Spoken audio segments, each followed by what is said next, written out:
Hello everyone, जैसे कि आप लोग जानते हैं हमने लास्ट क्लास में क्वेश्चंस किए थे 10th क्लास के इंपॉर्टेंट क्वेश्चंस, उसको ही आज हम कंटिन्यू कर रहे हैं। ये भी बहुत इंपॉर्टेंट क्वेश्चन है जो आपके लिए 3 नंबर में आएंगे। कल जो हमने किए थे वो 1 और 2 मार्क्स के लिए किए थे, आज हम जितने क्वेश्चन करेंगे वो 3 मार्क्स के लिए करेंगे। ठीक है, तो आप ध्यान से देखिएगा क्वेश्चन को, क्योंकि मार्क्स जो है वो बहुत मैटर करते हैं। ठीक है, तो देखिए पहला क्वेश्चन हमारा क्या है आज के लिए 21st क्वेश्चन।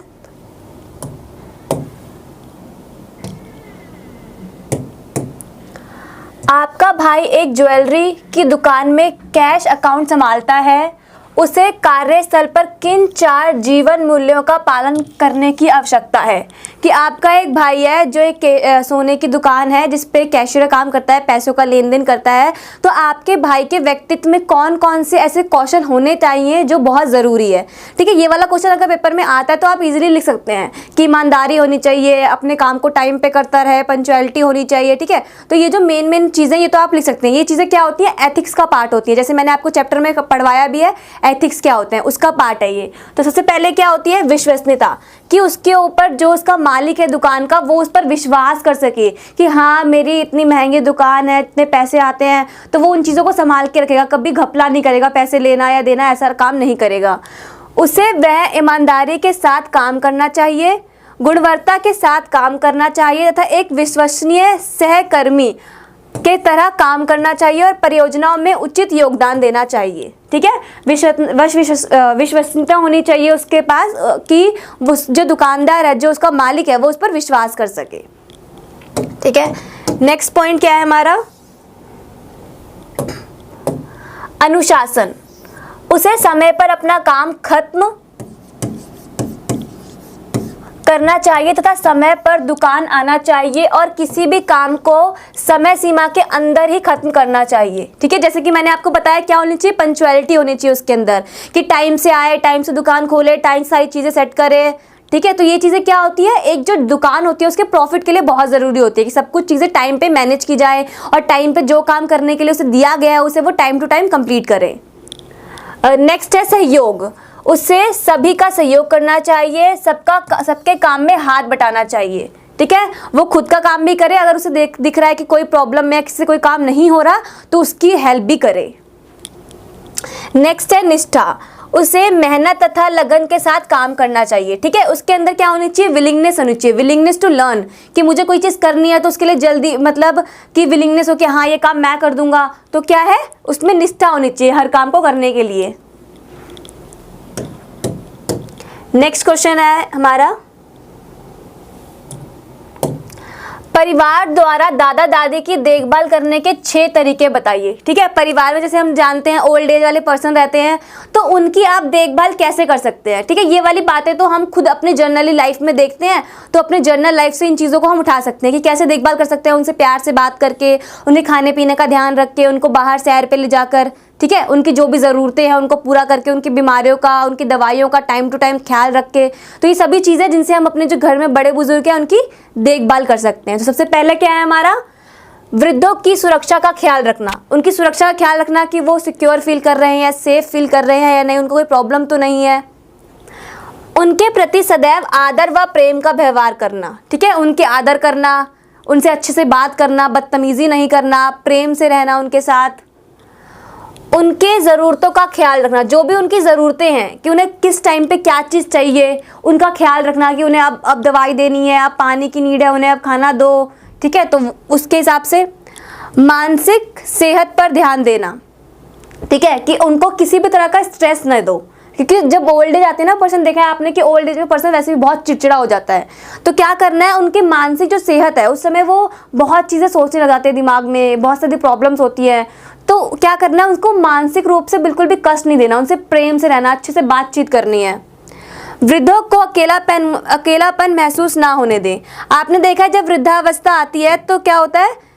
जो वृद्ध लोग हैं वो अकेला महसूस करते हैं। ठीक है, तो हमें क्या करना है? उनको अकेला फील नहीं करना, अकेला फील नहीं होने देना, उनके साथ बैठना है, उनके साथ बातें करनी है, उनसे पूछना है हर टाइम टू टाइम कि आप कैसे हो, आपको कोई चीज़ चाहिए। तो क्या करना है? अकेला नहीं उन्हें रहने देना है। व्यायाम और मनोरंजन के प्रति प्रोत्साहित करें, ठीक है। उनको व्यायाम के लिए बताएं, उनके मनोरंजन के काम करें, क्योंकि उस टाइम पे क्या होता है वो फ्री होते हैं बिल्कुल, ना उनको जॉब जाना होता है ना ही कोई काम होता है, घर पे ही रहते हैं। कई सारे जो दादा दादी होते हैं, बूढ़े बुजुर्ग लोग, तो क्या करना है उनके मनोरंजन के लिए सोचे कि दिन भर वो बोर हो जाएंगे तो कुछ ऐसा काम सोचो जो उनको अच्छा लगे, ठीक है। तो उनको पार्क वगैरह ले जाया करें, साथ में व्यायाम कराना चाहिए, ठीक है, जिससे उनकी हेल्थ भी मेंटेन रहेगी और वो मनोरंजित भी होते रहेंगे। नेक्स्ट क्वेश्चन, खाद्य पदार्थ खराब होने के 3 कारण बताइए। ये तो हमारी डेली लाइफ की ज़िंदगी से रिलेटेड है कि हमारा भी खाना जो है कभी कभी ख़राब हो जाता है। तो जो ख़राब खाना हो जाता है उनके क्या कारण होते हैं, क्यों हमारा जो खाना है वो ख़राब हो जाता है, ठीक है। पहला हमारा क्या कारण है, भौतिक परिवर्तन, कि खाने में कौन कौन से ऐसे परिवर्तन आ जाते हैं जिनकी वजह से हमारा खाना ख़राब हो जाता है।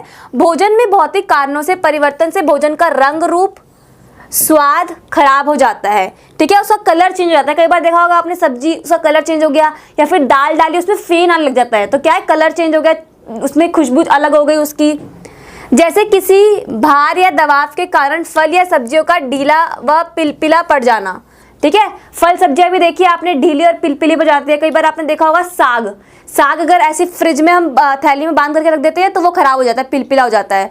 और कई बार फ्रूट होते हैं वो भी अगर दब जाते हैं किसी चीज़ के नीचे आके तो वो भी पिलपिले हो जाते हैं, ठीक है। तो ये क्या थी भौतिक परिवर्तन, जिनकी वजह से जो हमारे फल सब्जियां वो खराब हो जाती है, खाना खराब हो जाता है, खाद्य पदार्थ। नेक्स्ट है हमारा रासायनिक परिवर्तन, कि कौन कौन से रासायनिक परिवर्तन होते हैं जिसकी वजह से हमारा जो खाना है वो खराब हो रहा है।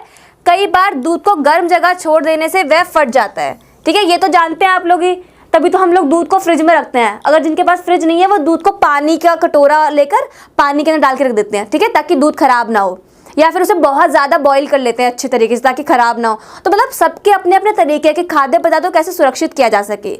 और यहाँ पे क्या हम पढ़ रहे हैं कि कैसे वो खराब हो जाते हैं।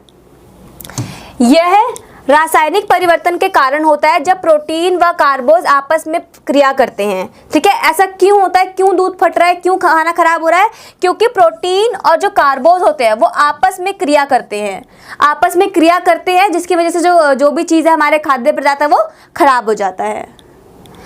पदार्थ का रंग भूरा हो जाता है, जैसे सेब, आलू, बैंगन, इन चीज़ों का रंग जो है वो भूरा पड़ जाता है, ठीक है।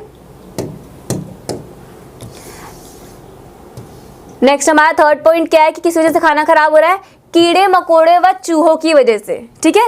ये चीज़ें भी है जिनकी वजह से जो है खाना खराब हो जाता है। कई बार हम देखते हैं कि खाने में कीड़े वगैरह लग गए, बहुत टाइम से पड़ा था। आपने देखा होगा आलू को अगर बहुत टाइम तक कहीं रख दो, कहीं छोड़ दो, अगर पन्नी में बंद है तो उसमें वाइट कलर के कीड़े आ जाते हैं और एकदम पता नहीं कैसे वो गीला सा और बदबूदार हो जाता है, ठीक है। तो ये क्या चीज़ है, कीड़ों की वजह से जो हमारे खाने वाली चीज़ें खराब हो जाती है। खाद्य पदार्थ को सुरक्षित जगह ना रखने से उन पदार्थों में कीड़े मकोड़े लगने का डर रहता है। अगर हमने उसे साफ जगह पे नहीं रखा, गंदगी में रख देंगे तो ऑब्वियसली खराब हो जाएगा कोई भी सामान, जिससे पदार्थ दूषित हो जाता है। जैसे कुछ कीड़े अपने अंडों को पदार्थ पर छोड़ देते हैं और झिंगुर की लार से अनाज के दाने एक दूसरे से चिपक जाते हैं, ठीक है। अगर किसी ने अपने अंडे उस पर छोड़ दिए, जैसे मक्खी होती है वो भी बहुत गंदा किसी चीज़ पे बैठ जाती है तो गंदा हो जाता है वो खाना। तो इस तरह से चूहे के मॉल से खाद्य पदार्थों में एक संक्रमण फैलता है, ठीक है। चूहे की वजह से भी जो संक्रमण फैल सकता है, ठीक है। तो ये तीनों हमारे कारण थे कि किस किस वजह से खाना खराब होता है, भौतिक परिवर्तन, रासायनिक परिवर्तन और ये लास्ट वाला कीड़े मकोड़े और चूहों की वजह से जो खाना खराब हो जाता है। नेक्स्ट है हमारा भारी कार्य, सामान्य कार्य व हल्की गतिविधि में क्या अंतर है, प्रत्येक के एक उदाहरण दीजिए, ठीक है। ये तो बहुत सिंपल है, बेसिक है कि अगर आपने किताब भी नहीं पढ़ी ना, आपको नहीं भी पता कि होम साइंस में क्या है, फिर भी आप ये क्वेश्चन बहुत इजीली कर सकते हैं। इनफैक्ट होम साइंस के सारे क्वेश्चन ऐसे होते हैं आप इजीली अपने डेली लाइफ में देखते हैं, बस आपको उसे साइंटिफिक और फैक्ट और लॉ के आधार पर लिखना है उन आंसर्स को, ठीक है। तो सबसे पहले क्या है हमारा भारी कार्य। अब वर्ड से समझ आ रहा है भारी कार्य जिसके अंदर हमें ज़्यादा एनर्जी की नीड होती है, किसी चीज़ को करने में हमें मेहनत लग रही है, तो वो क्या हुआ, भारी कार्य। Heavy work are the activity which require more energy, ठीक है। क्या, जिसमें मोर अधिक ऊर्जा की आवश्यकता होती है, मोर एनर्जी लगती है। जैसे कि क्या एग्जाम्पल होगा, रनिंग। आपने देखा जब भागते हैं तो बहुत ज़्यादा एनर्जी लगती है। आपने देखा ओलंपिक्स में जो जितने भी रनर होते हैं जो भागते हैं, इतना भागते इतना पसीना निकल जाता है उनका, ठीक, कितना पसीना हो जाता है, मतलब वो बहुत उसमें एनर्जी लगा रहे हैं, बहुत मेहनत लगा रहे हैं उसमें। और जॉगिंग, मॉर्फिंग, ठीक है, इन सब चीज़ों में ज़्यादा एनर्जी लगती है। नेक्स्ट है हमारा ये मध्य वर्ग। ठीक है, मीडियम वर्क क्या होता है, जिसमें the activity which require average energy, मतलब ठीक ठाक एनर्जी, माध्यमिक एनर्जी, अगर थोड़ी ज़्यादा भी थोड़ी कम भी मैनेज हो जाएगी, वो वाली एक्टिविटीज़ क्या होती हैं, सच एज आयरनिंग, कुकिंग। इन चीज़ों में ज़्यादातर मेहनत की ज़रूरत नहीं होती, लेकिन एवरेज एनर्जी चाहिए होती है। एनर्जी होगी तभी तो वो खाना बन पाएगा। अगर हम ऐसे आलसी पड़े रहेंगे, काम नहीं हो पाएगा हमसे। आपने देखा होगा जब बीमार होते हैं पेरेंट्स या मॉम जो होती है वो बीमार होती है तो खाना नहीं बना पाती क्योंकि एनर्जी नहीं होती। ठीक है, तो उसमें क्या थोड़ी एनर्जी की नीड होती है। एवरेज एनर्जी होगी तब भी सब कुछ नॉर्मली चल जाएगा। उसके बाद है लाइट वर्क। लाइट वर्क मतलब हल्का कार्य, जिसके अंदर ज़्यादा एनर्जी की उतनी है, थोड़ी बहुत एनर्जी है तो आप सक्षम है काम करने के लिए। The activity which require minimum energy, मतलब कम भी एनर्जी होगी तो चल जाएगा, such as watching TV, listening music. ठीक है, इन चीज़ों के लिए भी एनर्जी चाहिए होती है। अब किसी को लगेगा यार टीवी देखना क्या एनर्जी, लेट के आराम से टीवी देखो, ठीक है, गाने के ईयरफोन लगाओ सुन लो, एनर्जी क्या जरूरत है, लेकिन इसमें भी थोड़ी बहुत एनर्जी की नीड होती है। ठीक है, कई बार हम टीवी देखते तो हमें नींद आ रही होती है कि नहीं भाई अब नहीं देखा जा रहा, तो क्या है हमारी एनर्जी वीक हो रही है, हमें नहीं देख पा रहे। ठीक है, तो इन चीज़ों में भी हमें थोड़ी बहुत एनर्जी की नीड होती है।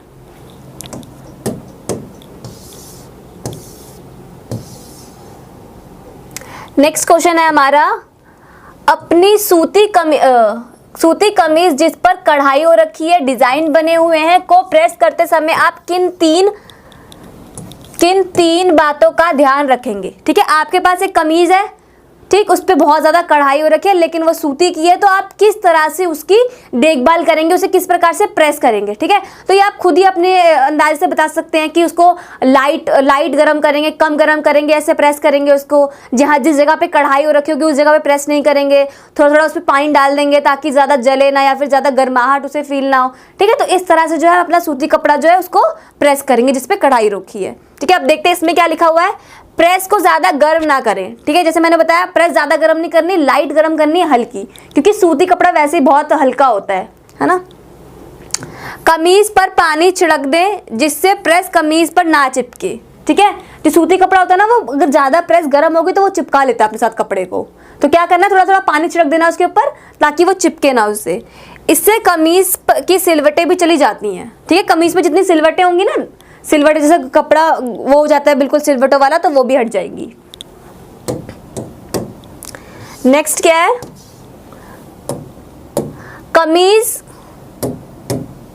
कमीज पर ज्यादा कढ़ाई है तो कमीज को उल्टा कर लें और हल्के हल्के प्रेस करें। ठीक है, अगर ज्यादा कढ़ाई है उस पर ज्यादातर तो उसको उल्टा करके फिर उस पर प्रेस करें।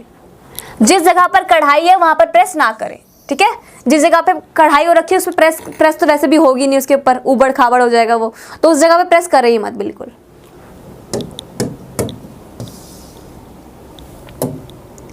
नेक्स्ट क्वेश्चन है हमारा, किन्हीं 2 जीवन शैली रोगों के नाम बताइए। अब जीवन शैली रोगों के नाम बताने के लिए पहले हमें ये पता होना चाहिए कि जीवन शैली रोग होते क्या है, तभी तो हम बताएंगे ना, हाँ ये और ये जीवन शैली रोग है। तो जीवन शैली रोग होते क्या है, वो ऐसे रोग जो हमारे खुद की दिनचर्या में जो चीज़ें हम करते हैं उसकी वजह से हमारे ऊपर पड़ा इफेक्ट, ठीक है, जिसकी वजह से हम बीमार हो जाते हैं।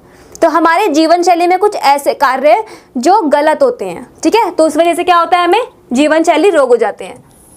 मतलब हमारा जीवन जीने का गलत तरीका, गलत यूजेस किसी चीज़ के, तो वो हमारे जीवन शैली रोगों में आते हैं।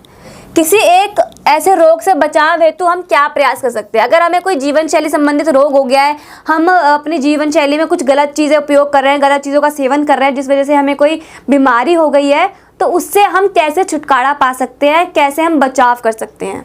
तो जीवन शैली रोग आपको समझ आ गए, जो हम अपने जीवन में जिस तरह की हमारी गलत एक्टिविटीज़ होती है जिससे हम इफेक्टिव हो जाते हैं। ठीक है, तो पहला क्या हो गया, उच्च रक्तचाप और मधुमेह। मधुमेह से सब जानते हैं आजकल कि मधुमेह क्या है, शुगर का इशू है कि उसमें क्या है, अभी हमने खुद की तरफ से किया, हमने ज़्यादा मीठी चीज़ें खा ली तो क्या हो गया, उससे शुगर हो गया। तो मतलब हमारी एक्टिविटी हमको ही इफेक्ट कर रही है। ठीक, और इससे बचाव कैसे करेंगे उसके बारे में है। उच्च रक्तचाप से बचाव, अगर आपको उच्च रक्तचाप हो गया तो उसे कैसे बचेंगे, अधिक तनावग्रस्त ना रहें। ठीक है, क्योंकि जो उच्च रक्तचाप होता है ना, उसका बड़ा इशू यही होता है कि हम बहुत स्ट्रेस लेते हैं। आजकल बच्चों को हो रहा है ये, क्योंकि क्या होता है उनके लाइफ में इंजॉयमेंट ही नहीं है, वो बाहर ही नहीं निकलते घर से, घर में ही रहते हैं, घर में ही फ़ोन चलाना, बहुत सारे इश्यूज़ लेना, स्ट्रेस लेना, हर चीज़ के बारे में सोचते रहते हैं ज़्यादातर। तो क्या है, अधिक तनाव नहीं लेंगे तो ये वाला जो इशू है वो हमें नहीं होगा। ठीक है, गलत जीवन शैली को ना अपनाना, जैसे कि फास्ट फूड ना खाना। ठीक है, फास्ट फूड नहीं खाएंगे तो हम थोड़े ठीक रहेंगे, क्योंकि वो किसी क्या होते हैं, मैदा होता है, पेट में जाके जम जाता है और इश्यूज क्रिएट करता है। ज़्यादा ना सोना, अधिक चिंता ना करना, अकेले ना रहना, गुस्सा कम करना। ठीक है, अगर ये चीज़ें हमने कर ली ना तो हम वैसे ही सारे प्रॉब्लम से दूर हो जाएंगे, क्योंकि हमारे में क्या है, गुस्सा तो मतलब हर टाइम ही रहता है कि कोई भी किसी कुछ बोल दे, भाई मैं गुस्से में हूँ, पूरी तैयार है कि कोई कुछ बोल दे और हमें उल्टा बोलना है। तो ये अगर हम ये चीज़ों को पालन करेंगे, चिंता नहीं करेंगे, मज़े में रहेंगे, सब कुछ अच्छा चलेगा, तो कोई बीमारी वैसे भी नहीं होगी। ठीक है, बीमारियाँ खुद दूर रहेंगी। नेक्स्ट है, उच्च रक्तचाप से बचने के लिए धूम्रपान ना करें। ठीक है, सिगरेट का सेवन ना करें जितने भी लोग करते हैं, क्योंकि बहुत गलत चीज़ है, पैसे भी वेस्ट हो रहे हैं और अपनी लाइफ भी हम कम करते जा रहे हैं। तेल मसालों का भोजन अधिक ना करें। ठीक है, तेल मसाले वाला खाना ज़्यादा ना खाएं, क्योंकि वो बहुत इफेक्ट करता है हेल्थ को।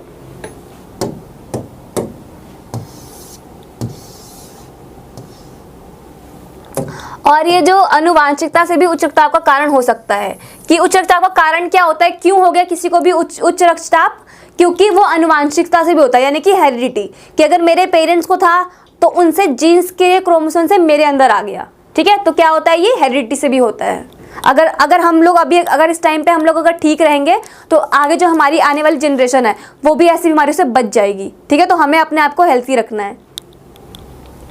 नेक्स्ट क्वेश्चन है, कपड़ों पर लगने वाले दागों को उनके मूल रूप के आधार पर वर्गीकृत करें, प्रत्येक वर्ग का एक एक उदाहरण भी दें। ठीक है, कि कपड़ों में किस तरह के दाग लग जाते हैं और क्या क्या उनके उदाहरण है कि और किस चीज़ से लग जाते हैं। ठीक है, सबसे पहले क्या है, वनस्पति से हमारे दाग लग जाते हैं। और वनस्पति पदार्थ होते कौन कौन से हैं, चाय, कॉफ़ी, कोक, फल, सब्जी आदि के डब्बे वनस्पति डब्बे होते हैं।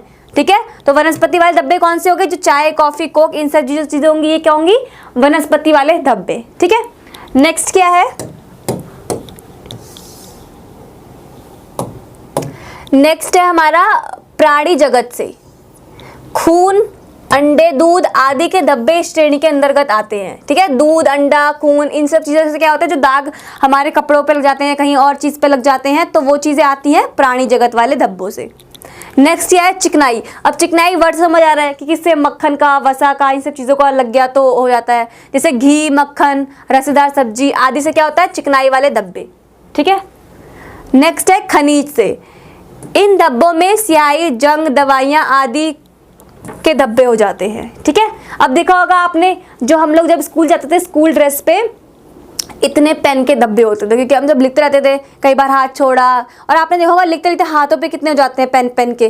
तो वैसे जब हम लिखते थे तो कपड़ों पर भी पेन के हो जाते थे, तो वो वाले कौन से होते हैं, पेन से या स्याही वगैरह से क्या होते हैं, खनिज वाले।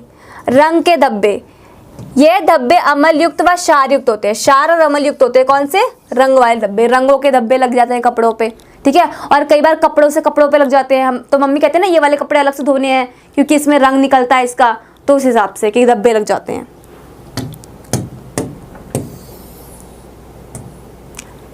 हाँ जी, तो एक ये क्वेश्चन है, एक बेहोश व्यक्ति को क्या प्राथमिक चिकित्सा दी जानी चाहिए, फर्स्ट एड, क्या फर्स्ट एड देंगे। कोई एक बेहोश आदमी है तो देखो होम साइंस में ये पता चलता है कि अगर किसी को कुछ इशू हो गया तो उसे कैसे आप कैसे सॉल्व करेंगे, कि हम अगर कभी रास्ते पे जा रहे हैं, कोई बंदा बेहोश हो गया, किसी को भी प्रॉब्लम होगी तो उसकी हेल्प कैसे करेंगे। तो यहाँ हमें फर्स्ट एड भी सिखाते हैं कि कैसे चीज़ें हम ठीक कर सकते हैं किसी डॉक्टर से पहुँचने से पहले। तो आपने देखा कि एक व्यक्ति है जो बेहोश पड़ा है, तो आप उसकी हेल्प कैसे करेंगे। बेहोशी की समय अवधि बहुत कम होती है, यह मस्तिष्क में रक्त की आपूर्ति में कमी आने से होता है। तनावग्रस्त व भोजन ना करने से व्यक्ति बेहोश हो जाता है। ठीक है, अब पहले तो बेहोश होता क्यों है, अब देख लीजिए, ये चीज़ें आपको नहीं करनी, नहीं तो आप भी बेहोश हो सकते हैं। ठीक है, तो तनावग्रस्त नहीं रहना, खाना खा के जाना है, कहीं भी जाना है तो। ठीक है, तो क्या होता है, क्यों होता है, अगर हमारे माइंड में जो है, हमारे मस्तिष्क में खून हो जाता है, दम जमा हो जाता है खून, तो इसलिए हम बेहोश हो जाते हैं। बेहोश व्यक्ति के प्राथमिक उपचार। अगर कोई बेहोश हो गया है, आपके सामने कोई बेहोश हो गया, तो आपको क्या क्या चीज़ें करनी है उस व्यक्ति के लिए, उसे बचाने के लिए? आरामदायक व खुले जगह से उसे लेते हैं और उसकी सांस को जांचे। उसे खुले और आरामदायक जगह पर ले जाए, क्योंकि देखा आपने, जब भी कोई बेहोश होता है या कोई भी चीज़ होती है तो लोग भीड़ पहले लगा देते हैं। तो क्या करना, उस भीड़ को हटाने, क्योंकि भीड़ से और सफोकेशन होती है उस बंदे को, ठीक है, जो बेहोश हो रखा है। तो इसलिए भीड़ पहले हटा देनी है, उसको बिल्कुल रिलैक्स फील कराना है जो बेहोश हो गया है। और उसकी सांस चेक करते रहे टाइम टाइम की, सांस आ रही है ना, सब नॉर्मल है, सब ठीक है कि नहीं। व्यक्ति के कपड़े को ढीला कर दे ताकि रक्त प्रवाह सामान्य हो जाए। इसके लिए उसके बेल्ट और कॉलर को ढीला कर दे, ठीक है। अगर उस बंदे ने बेल्ट वगैरह लगा रखी है, यहाँ से बंद कर रखा है कॉलर पूरा, तो वो चीज़ें ढीले कर दे, बटन वटन खोल दें हल्के फल्के, ताकि उसका कपड़ा वपड़ा थोड़ा ढीला हो जाए और वो थोड़ा अच्छा फील करे, रिलैक्स हो जाए।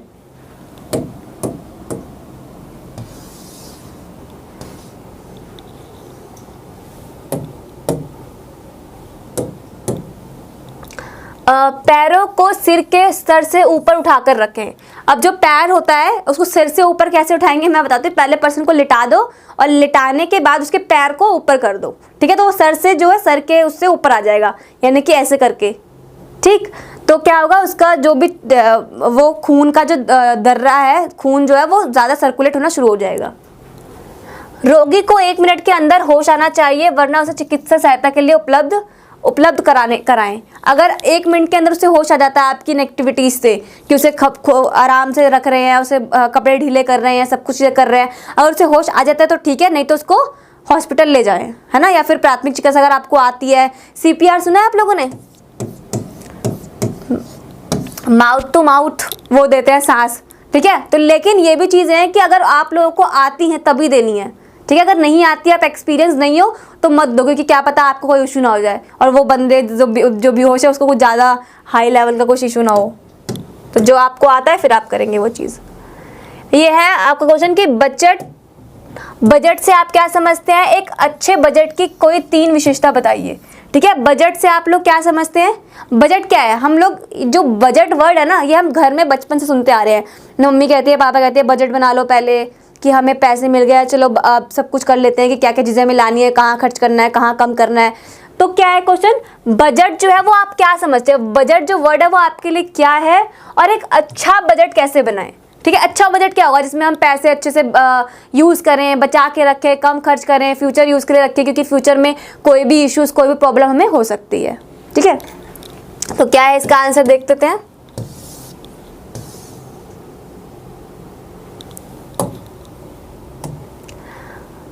बचत आय और व्यय का लेखा जोखा होता है, ठीक है। बचत क्या है? आय और व्यय का, मतलब जितना हमें मिला है, कितना हम खर्च करें, वो सबको लिखते हैं कि इतना हमने खर्च किया, इतना हमने दिया। जैसे आप देखते हैं ना वो दुकान पे, शॉप्स वगैरह पे, वो भी बजट बना के रखते हैं पूरा उनका, ठीक है, इस तरह से, जिसमें हम भविष्य में होने वाले व्यय, वर्तमान में हो रहे और भूतकाल में हो चुके व्यय का विवरण रखते हैं। क्या करते हैं कि हम अभी जो यूज़ कर रहे हैं और पहले जो हम खर्च कर चुके हैं और जो भविष्य में हम खर्च करेंगे, उस सब का हम ब्यौरा बनाते हैं कि इतना खर्च होगा, इसकी शादी आ रही है उसमें ये करना है, उसका बर्थडे आ रहा है तब ये करना है, पहले हमने ये कर दिया, अभी हमें ये चीज़ चाहिए। तो उन चीज़ों का हम ब्यौरा बनाते हैं पूरा।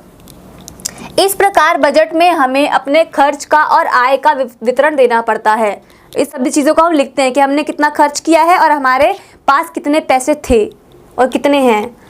एक अच्छे बजट की 3 विशेषता, कि एक अच्छा जो बजट है उसकी वो कैसा होना चाहिए। एक प्रॉपर अच्छा बजट कैसा होना चाहिए?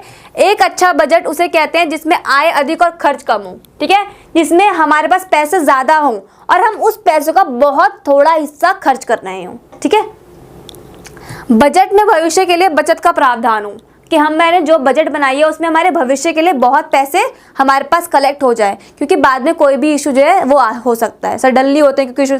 जैसे अब कोरोना वाला एग्जांपल मैंने लिया था, अब वो भी आप इसमें लिख सकते हैं, ठीक है। अब जो ये पॉइंट्स है ना, इनको एक्सप्लेन भी करेंगे आप पेपर में, सिर्फ पॉइंट्स नहीं लिख देंगे। जैसे मैं बता रही हूँ कि इसमें क्या है, तो वैसे आप एक्सप्लेन करेंगे, ठीक है।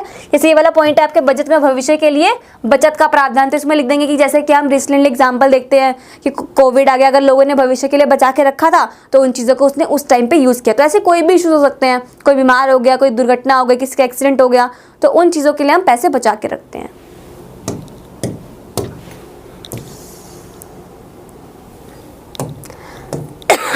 नेक्स्ट क्या है? बजट को हमेशा संतुलित रखना चाहिए, ठीक है, हमेशा बैलेंस रखना चाहिए, कुछ गड़बड़ ना हो कि इसी महीने सारा खत्म कर दो, अगले के लिए छोड़ो मत, ठीक है, तो एक बैलेंस होना चाहिए।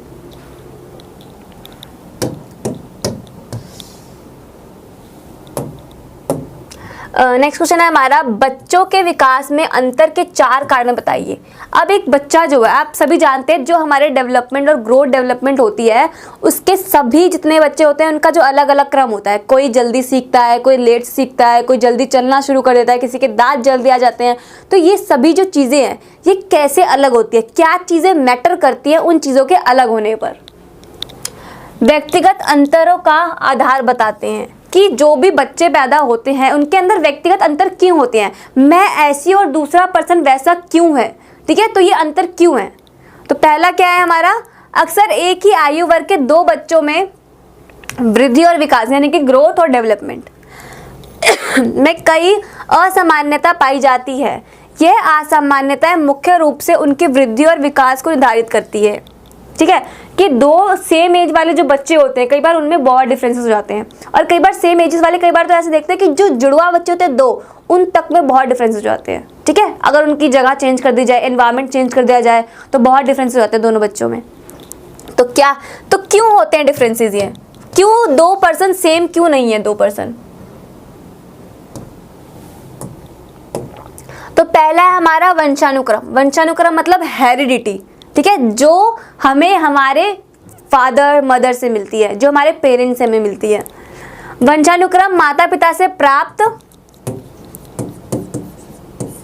वह गुण या दोष होता है जो बच्चों के शरीर एवं मानसिक विकास तथा अन्य रोगों को काफी हद तक प्रभावित करता है, जैसे शारीरिक लंबाई, आंखों व बालों का रंग, बुद्धि, ये सभी चीजें जो जीन्स पर निर्भर करती हैं, ठीक है, ये सभी चीजें जो क्या है वो हमें हमारे पेरेंट्स से मिलती है। मेरे बाल बड़े हैं, मेरे आंखों का रंग ब्लू है या ब्लैक है, तो वो चीजें क्या है मेरे पेरेंट्स से मिली है मुझे, क्योंकि उनके पास थी वो चीजें और मेरे पास वो आई कैसे, जीन्स से। नेक्स्ट है हमारा वातावरण, एनवायरनमेंट। बच्चों के आसपास का भौतिक व मनोवैज्ञानिक वातावरण उनके गुणों और को विकसित करने के लिए महत्वपूर्ण होता है। जैसे जिन बच्चों के बचपन में टीका ना लगा हो, आसपास का वातावरण स्वच्छ ना हो, तो वह रोगी हो जाता है, ठीक है। एनवायरनमेंट जो है वो बहुत इंपॉर्टेंट रोल प्ले करता है किसी भी पर्सन के डेवलपमेंट और ग्रोथ के लिए, ठीक है। अगर कोई गंदी जगह पे रह रहा है तो वैसा उसका एनवायरनमेंट जगह वो बीमार रहे करेगा हमेशा, तो साफ सफाई में रहेगा, उसका जो डेवलपमेंट होगा वो तेजी से होगा, ठीक है। ये चीज़ें जो है बताती हैं अलग अलग चीज़ें कि किस तरह से प्रभावित करता है। नेक्स्ट है हमारा पोषण यानी कि न्यूट्रिशन। बच्चों का पोषण स्तर जितना अच्छा होगा, जितना अच्छा वो भोजन खाएंगे, जितना कम वो जंक फूड खाएंगे, उनकी बुद्धि और विकास उतना ही बेहतर होता है। और अधिक पौष्टिक भोजन खाने से वह शिशु भी उतना ही स्वस्थ रहता है, ठीक है। जितना अच्छा खाना खाएगा बच्चा, जितनी अच्छी चीज़ें वो करेगा, तो वो उतना ही अच्छा रहेगा, उतना ही उसका डेवलपमेंट जो है वो अच्छे तरीके से होगा, ग्रोथ अच्छी तरीके से होगी उसकी। सीखना, लर्निंग।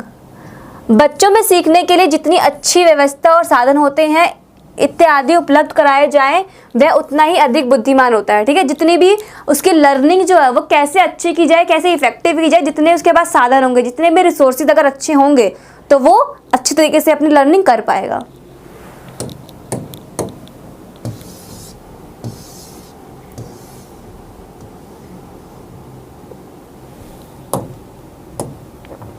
निम्नलिखित खाद्यों में कौन सा विटामिन प्राप्त होता है? प्रत्येक विटामिन का एक कार्य भी लिखिए। ये जितने भी हमें दे रखे ना 4, हमें बताने इनमें कौन कौन सा विटामिन पाया जाता है, ठीक है। तो आंवला, आंवले में कौन सा होता है?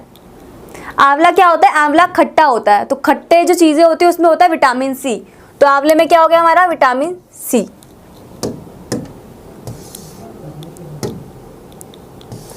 आंवले में हमारा सेकंड हमारा क्या है?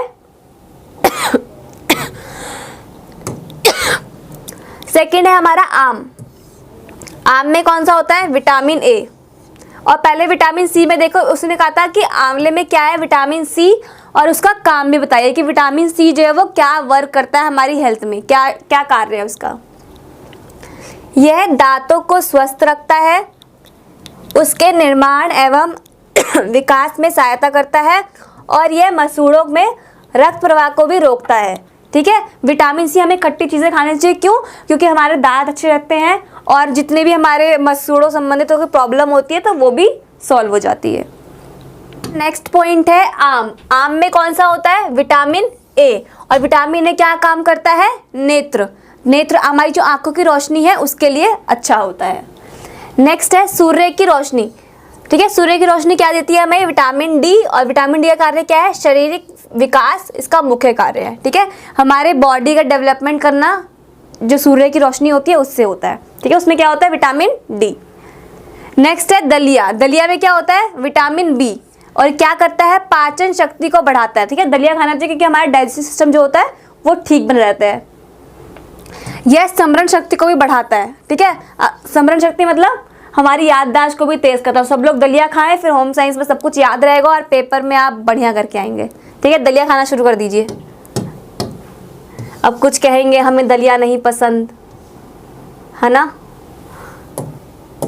नेक्स्ट क्या है? अपने पड़ोसन से ध्वनि प्रदूषण कम करने के लिए आप क्या प्रयास करेंगे? ठीक है, आपके पड़ोस में कोई है, बहुत ध्वनि आती है, उनके घर से बहुत आवाज़ें आती है चीखने चिल्लाने की, या फिर म्यूज़िक बहुत तेज़ चलाते हैं वो लोग, तो इन सभी को रोकने के लिए आप क्या करेंगे? ठीक है, लड़ाई नहीं करनी है उनसे, प्यार से, और क्या चीज़ें उनको बताएंगे।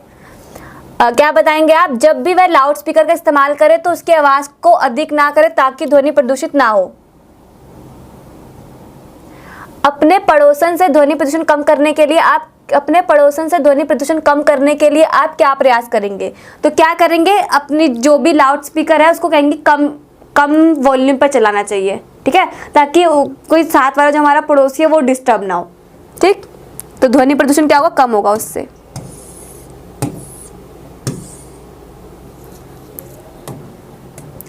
आगे है सड़क के किनारे पौधे लगाए।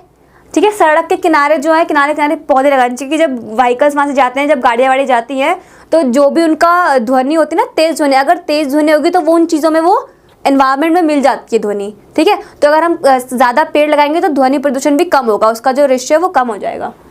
तो क्या करना है? पेड़ लगाने, अगर हो सकता है तो अपने घर के आसपास तथा अपने घर पर पेड़ पौधे लगाएं ताकि ध्वनि प्रदूषण जो है वो कम हो जाए। ठीक है, और वातावरण भी दूषित ना हो, वातावरण भी अच्छा रहे। अधिक आवाज़ वाली मशीनों का प्रयोग ना करें। ठीक है, ऐसी चीज़ें जिनमें बहुत ज़्यादा साउंड है, जिन मशीनों में, या फिर ऐसी कोई भी चीज़ जिनमें बहुत आवाज़ आती है, कानों को कष्ट देती है, तो उसका यूज़ ही मत करें, यूज़ ही ना करें। विभिन्न त्योहारों पर आतिशबाजी ना करें जिससे ध्वनि प्रदूषण से फैलने का खतरा हो सकता है। ठीक है, कि दिवाली वगैरह पे देखते हैं बहुत बम पटाखे लोग यूज़ करते हैं, तो क्या होता है उससे बहुत शोर होता है। आपने देखा होगा दिवाली वाले दिन जब सोने जाते हैं तो रात को इतनी तेज़ आवाज़ें आती है सोते वक्त, है ना। तो क्या करना है? जो भी चीज़ें गलत हैं उनका यूज़ नहीं करना, आतिशबाजी नहीं करनी, ज़्यादा शोर शराबा नहीं करना, क्योंकि हमारे करने से वो दूसरों को इफेक्ट करता है और हियरिंग प्रॉब्लम हो जाती है उससे काफ़ी सारी।